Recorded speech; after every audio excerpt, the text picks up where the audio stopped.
நம்மளை போற்றுகிறோம்னா என்ன அர்த்தம்? ஆண்டவரை ஆட்டோமேட்டிக்கா அசட்டை பண்றோம்னு அர்த்தம். உன்னுடைய நாவு உன்னை புகழ வேண்டாம், புறத்தியாருடைய நாவே உன்னை புகழணும்னு ஆண்டவர் சொல்லி இருக்கிறார்.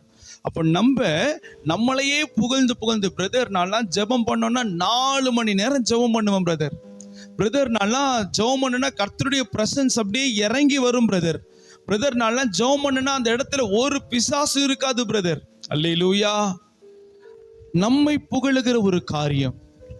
ஆண்டவர் துன்மார்க்கன் எப்படிப்பட்டவனா இருப்பான்னு சொல்றார். அவனையே புகழ்ந்து கர்த்தரை அசட்டை பண்ணுவானா.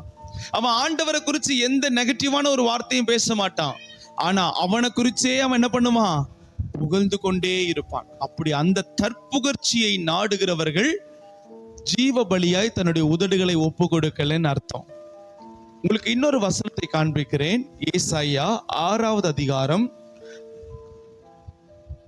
5வது வசனத்தை ஒரு வாசிக்க கேட்கலாம்.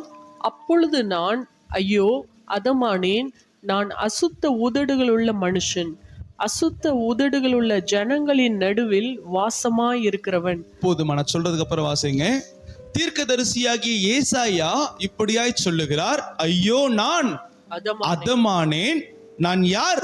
அசுத்த உதடுள்ள ஒரு மனிதன்.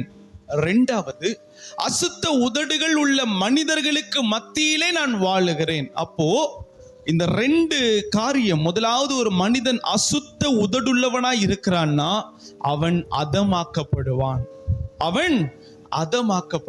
ஆண்டவருடைய பிள்ளைகள், நம்முடைய உதடு அது எதற்காகன்னா, ஆண்டவர் சொல்லியிருக்கிறார்ல, இவர்கள் என் துதியை சொல்லி வருவார்கள்.